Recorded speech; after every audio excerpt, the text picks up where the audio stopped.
آؤ ادھر، آؤ ذرا معافی مانگو، میں معاف کرنے آیا ہوں۔ مانگو معافی، ہے کوئی معافی مانگنے والا؟ معاف کر دیں گے۔ اور آپ فرماتے ہیں ہے کوئی رزق مانگنے والا؟ وہ جو بڑی درخواستیں دیتے پھرتے ہیں نا مختلف اداروں میں، وہ ایک درخواست نا کل شب برات والی رات بھی دیں۔ اللہ کرے آپ کو سمجھ آئے۔ شب برات کی رات لالچی نہ بنے کہ صرف میں نے اپنے لیے روزی مانگنی ہے، کل امت کے لیے مانگے، رب کریم سے مانگے، اپنے بھائی کے لیے مانگے، اپنی بہن کے لیے مانگے، اپنے بیٹے کے لیے مانگے، اپنی بیٹی کے لیے مانگے اللہ کریم سے۔ یہ مانگنے کی رات ہے۔ پچھلی راتی رحمت رب دی کرے بلند آوازہ، بخشش منگن واریا کارن کھلا جے دروازہ۔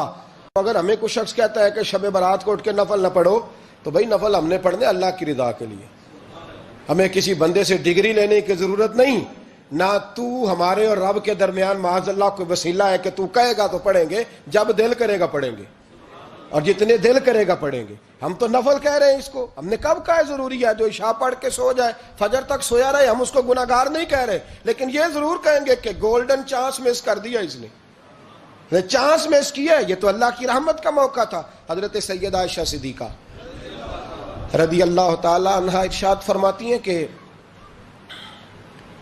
شعبان کی 15ویں رات تھی، یعنی شب برات کی رات۔ فرماتی ہیں شعبان کی 15ویں رات تھی، میں نے اچانک نظر ڈالی تو حضور میرے بستر میں تھے، پھر میری نظر پڑی تو حضور نہیں تھے۔ میرے دل میں گمان آیا، خیال آیا کہ شاید کسی اور زوجہ کی طرف حضور کا میلان تباہ ہو گیا ہو، وہاں تشریف لے گئے ہوں۔ فرماتی میں اٹھی باہر گئی تو نبی کریم علیہ السلام جنت البقیع میں تھے، قریب ایک جگہ پہ حضور دعائیں مانگ رہے تھے۔ فرماتے میں گیا تو حضور فرمانے لگے ابو بکر کی بیٹی تو نے کیا گمان کیا کہ اللہ کا رسول تیری حق تلفی کرے گا؟ عرض کی حضور آپ مالک ہیں، کہیں اور جانا چاہیں تو میری طرف سے پابندی نہیں۔ کہتی ہے وہاں کھڑے کھڑے میرے رسول کریم نے بیان فرمایا، یہ ترمذی کے لفظ ہیں، حضور نے فرمایا عائشہ یہ شعبان کی 15ویں رات ہے، مدینے میں سب سے زیادہ بکریاں بنو کلب کا قبیلہ پالتا تھا۔ فرمایا آج کی رات بنو کلب کے قبیلے کی بکریوں کی تعداد کے مطابق اللہ میری امت کے لوگوں کی بخشی فرما دے گا۔ یہ وہ رات ہے۔ جناب عائشہ صدیقہ رضی اللہ تعالی عنہ نے بات رات کو سنی تنہائی میں، نبی پاک سے رات کو تنہائی میں حضور سے سنی، سویرے جناب عائشہ نے کل امت کو بتائی۔ اگر یہ بات اہمیت والی نہ ہوتی تو بی بی صاحبہ آگے روایت کرتی، یہ کتابوں میں آتی، یہ لوگوں کو بتاتی۔ حضرت عائشہ نے روایت کیا اور مولا علی شیر خدا نے تو کھل کے کہا، ابن ماجہ میں حضرت علی سے پیار کرنے والوں کے لیے الگ عنوان، مولا علی نے کھل کے فرمایا شعبان کی 15ویں رات کو رات عبادت کرنا اور سویرے روزہ رکھنا۔ حضرت علی کے لفظ بائی نہیں سیاستہ میں، رات کو روز عبادت کرنا، دن کو روزہ رکھنا۔ ویسے تو رب کریم ہر روز تہجد کے وقت پہلے آسمان پر نزول اجلال فرماتا ہے اور لوگوں کو فرماتا ہے کوئی بخشش مانگنے والا؟ اور فرمایا ہر روز تہجد کے وقت یہ اعلان ہوتا ہے، پر شب برات کو نا شروع رات سے یہ اعلان شروع ہو جاتا ہے۔ ادھر دیکھو میری طرف، مغرب سے اعلان شروع ہو جائے گا۔ اللہ کرے آپ کو سمجھ آئے، اللہ کرے آپ کو۔ اور بھائی یہاں بار لوٹ سیل لگ جائے، یہاں ابھی سیل لگ جائے، 5000 والا جوڑا 1500 میں، تو رش ختم ہوگا۔ اور بھائی اگر یہ لگ جائے، چلو یہ تو دور کی بات ہے نا، ہم تو لنگر والے لوگ ہیں، اگر لنگر کا اعلان ہو جائے کہ بڑا تگڑا ہے، بڑا تگڑا، ہمارے ہاں تو شادی کی روٹی کھلتی ہے تو لوگ آخری روٹی سمجھ کے کھاتے ہیں، تو شاید اللہ ماشاءاللہ یہ آخری ہے، اس کے بعد نہ ملے گی۔ جب اعلان ہوتا ہے اور دعوت ہوتی ہے کہ کھلا ہے جی کھاؤ، کیا حشر ہوتا ہے، کیا انداز ہے۔ مولا علی شیر خدا حدیث روایت کرتے ہیں، رنگ کیا ہے؟ فرمایا باقی راتوں میں نا تھوڑا سا پیکج ہوتا ہے، تھوڑا سا، آخری حصے میں رات کے شب برات کو نا رات چڑھتے ہی اللہ پہلے آسمان پر جو اس کی شان کے لائق ہے نزول جلال فرماتا ہے، اور پہلا جملہ یہ فرماتا ہے کوئی معافی مانگنے والا؟ اللہ کرے آپ کو سمجھ آئے، یعنی معافی دینے والا کہہ رہا ہے چلو آؤ ادھر، آؤ ذرا معافی مانگو، میں معاف کرنے آیا ہوں۔ مانگو معافی، ہے کوئی معافی مانگنے والا؟ وہ جو کہتے ہیں نا بڑی بڑی کمپنیوں میں نے اپلیکیشن جمع کرائی ہے تو کہیں کام نہیں بن رہا، تو نسخہ دے رہا ہوں، ایک اپلیکیشن کل رات بھی جمع کراؤ، انشاءاللہ کام بن جائے گا۔ اور میں نہیں کہہ رہا، مولا علی شیر خدا فرما رہے ہیں، اور وہ خود نہیں فرما رہے، وہ نبی پاک کا فرمان نقل کر رہے ہیں، اور وہ رسول اللہ صلی اللہ علیہ وسلم کی بات نہیں بیان کر رہے، وہ کہتے ہیں رب فرماتا ہے کوئی روزی مانگنے والا؟ سارے سیٹھوں، نوابوں، جاگیرداروں کے پاس جا جا کے تھک گئے ہو، ایک دن میرے کہنے پر، ایک رات، ایک دیہڑی ذرا شب برات والی لگا کے تو دیکھو، پر شرط یہ ہے کہ یقین کامل ہو، ارادہ یہ، مطلب اللہ معاف کرے، آپ نے ناراض نہیں ہونا، لیکن وہ ماحول اس طرح کا ہے کہ شب برات کو ایک دو ساتھی کو کہا رات کو عبادت کر کہتے جی وہ تو ٹھیک ہے پر سویرے چھٹی نہیں، کام کرنا ہے، یعنی رب کہہ رہا ہے کہ تو آ جا شب برات کی رات، جو مانگے گا وہ تجھے، لیکن یہ ادھر نہیں توجہ کر رہا، یہ کہتا ہے سویرے 10 بجے دکان نہ کھلی تو مشکل ہو جائے گی، دفتر نہ گیا تو حالات، آپ دیکھیں ذرا، اب جب یقین اس طرح کا ہو تو پھر تو میں ساری زندگی اداروں میں درخواستیں دینی ہیں، پھر آپ جیسا آپ کا مزاج ہوگا، اللہ تعالیٰ تو بندے کے گمان کے قریب ہے، تو میرے رسول پاک علیہ السلام نے ہمیں یہ میسج دیا، پیغام دیا، فرمایا اس رات جو اولاد مانگے گا رب اسے بھی عطا فرمائے گا، اس رات جو اللہ سے بخشش مانگے گا اللہ اسے بھی دے گا، اس رات جو رب کریم سے عزت مانگے گا اللہ اسے بھی عطا کرے گا۔ شارحین نے لکھا اس رات جو رب سے پردہ پوشی مانگے گا اللہ اسے پردہ پوشی بھی عطا کرے گا، جو جنت کا سوالی ہوگا رب اپنے فضل سے عطا فرمائے گا۔ کوشش فرمائے، کوشش فرمائے۔ 10 محرم کو ہمارے ہاں لوگ جاتے ہیں قبرستان، وہ کسی حدیث سے ثابت نہیں، میں منع نہیں کر رہا، جائیں، 9 محرم کو جائیں، 10 کو جائیں، 11 کو جائیں، 8 کو جائیں، سفر میں جائیں، ربیع الاول میں جائیں، قبرستان میں جب بھی جائیں، منع نہیں ہے، لیکن شب برات والی رات تو خود رسول کریم گئے ہیں نا قبرستان۔ اب جو بات میں نے سمجھانی ہے اس کو سمجھیں، نبی پاک کی والدہ کا مزار نہیں ہے وہاں جنت البقیع میں، حضور کے کو بھائی بہن، حضور کیا کرنے گئے؟ امت کی بخشش کے لیے گئے، آئیں اللہ کی بارگاہ میں، اس رات کو کھل کے دعا مانگیں۔ قبرستانوں میں نا کچھ قبریں ایسی ہیں کہ جو بتاتی ہیں کہ سالوں بیت گئے ہیں کوئی آیا نہیں،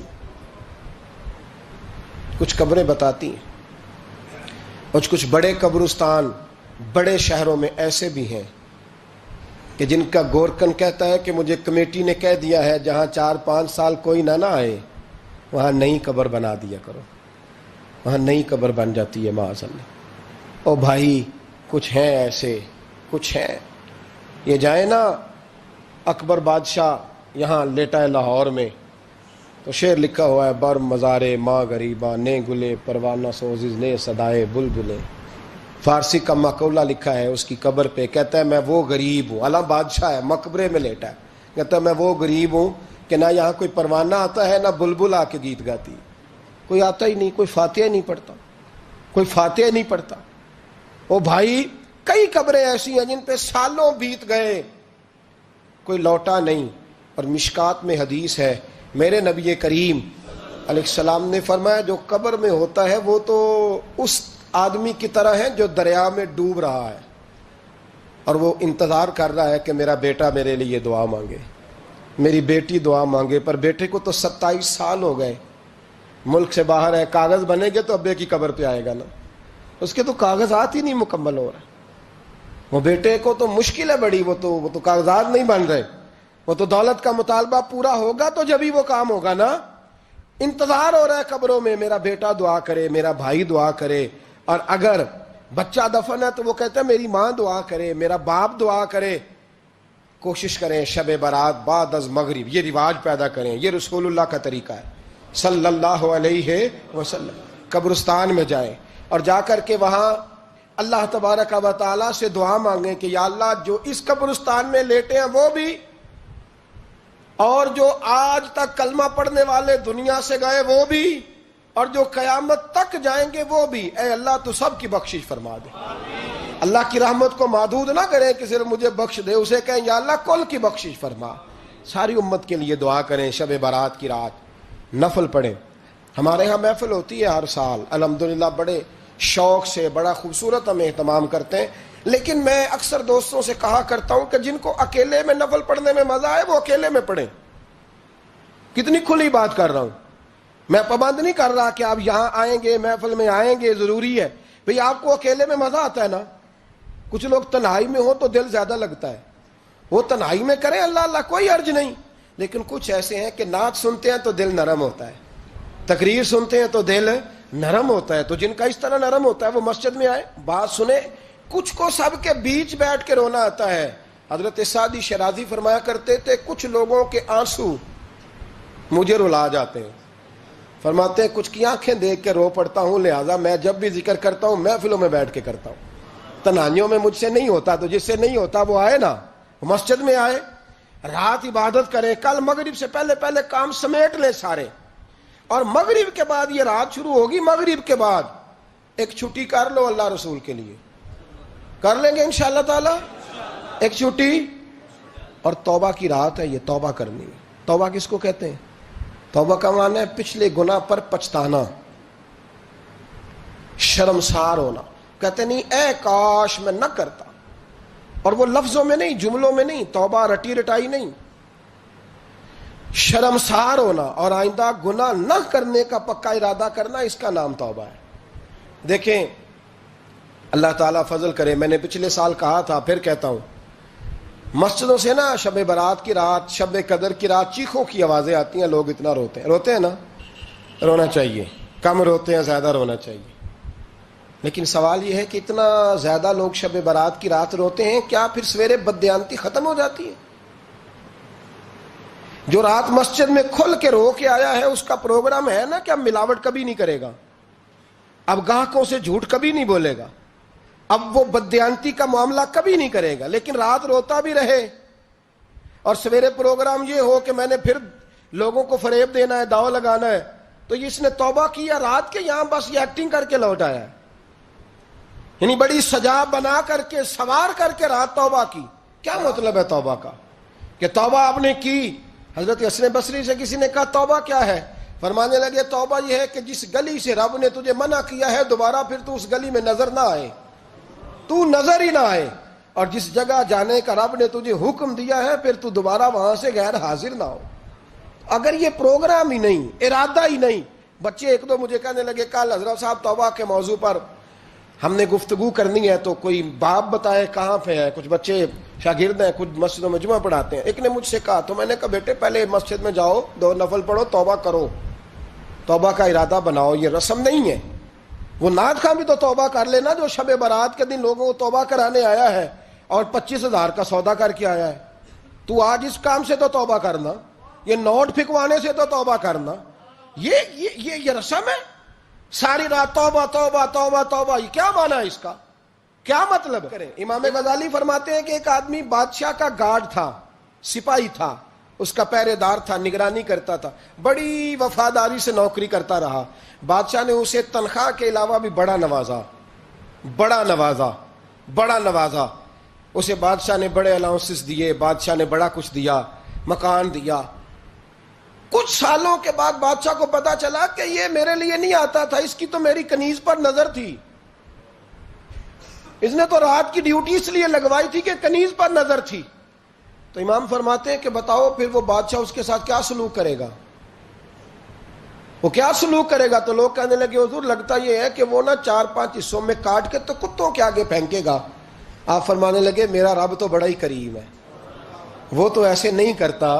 لیکن بتلاؤ اگر اسے پتا چلے کہ یہ رسم کے لیے آیا ہے, اس کی تو نظر ہی مال پہ ہے, یہ تو سویرے بدلے گا نہیں, یہ تو دھوکہ دے رہا ہے, یہ تو توبہ کرنے آیا ہی نہیں, اس نے تو ڈھونگ رچایا ہے, اسے تو پہلے سے خبر ہے. تو پھر تم کیا امید رکھتے ہو؟ پھر کیا رویہ رکھتے ہو؟ شب برات کی رات دھاڑے مار مار کے رونا اور صبح اسی طرح دھوکہ دینا, اسی طرح فریب کرنا, اسی طرح جھوٹ بولنا, اسی طرح بددیانتی کرنا, اسی طرح لوگوں کو لوٹنا. تو یہ رسم نہیں ہے توبہ. توبہ تو بدل جانے کا نام ہے, توبہ تو پھر سنور جانے کا نام ہے. توبہ تو اس طرح ہے جس طرح حضرت ابراہیم ابن ادھم نے کی تھی. وقت کے بادشاہ تھے, بادشاہ جب توبہ کی تو پھر ہر چیز چھوڑ دی, پھر مال لوگوں میں بانٹ دیا اور پھر ٹاٹ کا لباس پہن کر زندگی گزاری. لوگوں نے کہا حضور یہ تبدیلی ہے. فرمایا تبدیلی نہیں, یہ میری توبہ ہے, یہ میری توبہ ہے. جب توبہ کی تو پھر بدل کے کی, جب توبہ کی تو پھر تبدیل کیا آپ نے. یہ کیا توبہ ہوئی؟ ساری رات روتے رہے, سویرے دکان پہ جا کے پھر قسم اٹھائی کہ مجھے تو پڑتا ہی 11,000 کا ہے. یہ توبہ ہے؟ تو آپ نے اور میں نے توبہ کرنی ہے تو انشاءاللہ تعالیٰ اس طرح کرنی ہے کہ پھر 15ویں شعبان کو بدل جائے. یہ جو موقع آتے ہیں نا شب برات کے, شب قدر کے، یہ بنیادی طور پر اللہ تعالیٰ کی طرف سے دی ہوا موقع ہوتا ہے کہ چلو تمہیں چانس دیتے ہیں، تمہیں چانس دیتے ہیں، پابندی کوئی نہیں، لیکن رب کی طرف سے نا موقع ملتا ہے، چلو تمہیں ایک موقع دیتے ہیں، چلو اپنے آپ کو کلیئر کر لو، تمہیں موقع دیتے ہیں۔ یا اللہ کیا کرے، کچھ بھی نہیں، آ کے نا سچے دل سے 2 رکعتیں پڑھ کے توبہ کرو، عرش کا مالک پچھلے سارے ہی معاف کر دے گا۔ کچھ بھی نہیں، آؤ موقع ہے۔ ان لوگوں کی باتوں پہ نہ جائیں جو بلا وجہ پریشان کرتے ہیں، ہمیں بھی روز ہی سوال آتے ہیں، دل نہیں کرتا، کچھ باتیں ایسی ہیں جو کرنے کو طبیعت نہیں چاہتی، میں کروں گا بھی نہیں۔ لوگوں کو شب برات کا حوالہ بھی نہیں مل رہا، حالانکہ ترمذی شریف میں حدیث موجود ہے، صحاح ستہ کی روایت ہے، ترمذی میں موجود ہے۔ پہلے کہتے ہیں صحاح ستہ سے دکھاؤ، جب صحاح ستہ سے مل گئی تو اب اور کدھر جانا ہے؟ اور ابن ماجہ میں موجود ہے مولا علی کی روایت، اور ذرا ترتیب دیکھیے گا، یہ ترمذی کی حدیث ہے، امام ترمذی نے تو پورا باب باندھا ہے 15ویں شعبان پر، پورا باب۔ اب تمہاری مرضی ہے، اگر تم نئی بات کو سمجھنا چاہتے۔ اور مجھے پتا کیوں یہ شب برات کیا لگتا ہے، مجھے کبھی کبھی یوں لگتا ہے کہ رب فرماتا ہے کہ رمضان سے 15 دن پہلے ہی پکی سچی توبہ کر لے، تیاری کر، پاک صاف ہو جا، تاکہ جب رمضان آئے نا تو پھر تجھے پاک ہونے کی ضرورت نہ پڑے، بس پھر تو آتا جائے اور میں تیرے اوپر رحمت نچھاور کرتا جاؤں۔ بس تو پہلے ہی تیاری کر، 15 دن پہلے ہی، 14 دن پہلے تیار ہو جا۔ کل رات اپنے آپ کو ذہنی طور پر تیار کریں، بچوں کو تیار کریں، گھروں کو تیار کریں۔ اب جب مہمان آتے ہیں نا بڑا کچھ کرتے ہیں، شب برات آئے تو مصلی ایک دفعہ دھویا کریں، ایک دفعہ مصلی دھویا کریں۔ فرش دھوتے ہیں نا، مہمانوں نے آنا ہے تو ایک کمرے کا فرش دھو کے صاف کریں کہ خواتین نے یہاں ساری رات نماز پڑھنی، یہ ارادے بنائیں۔ جس طرح آپ کہتے ہیں نا رات کو سفر کرنا ہے تو دوپہر میں تھوڑا آرام نہ کر لوں تو کل دوپہر میں آرام کر لیں، تاکہ رات کو رب رب کرنا آسان ہو جائے، اللہ کی بارگاہ میں بیٹھنا آسان ہو جائے۔ مکمل طور پر ذہنی طور پر اپنے آپ کو تیار کریں۔ یہاں بھی محفل ہوگی انشاءاللہ، عشاء کے متصل بعد شروع ہو جائے گی، 12 بجے تک محفل چلے گی، پھر 12 بجے کے بعد نماز تسبیح پڑھی جائے گی، پھر 1 بجے پھر دوبارہ آپ کو اجازت دی جائے گی، کوئی انفرادی طور پر گھنٹہ سوا اپنی الگ سے کوئی عبادت کرنا چاہے تو وہ تب بھی ممکن ہو، جیسے آپ کو موقع بنے۔ میں کہہ چکا ہوں، لیکن وقت ضائع نہ کرنا، گولڈن چانس ہے، اس کو مس نہ کرنا، یہ شب نجات ہے، اس کے ضرور قریب جانا۔ رب کریم سمجھنے کی توفیق عطا فرمائے۔ آخر دعوایا ان الحمدللہ رب العالمین۔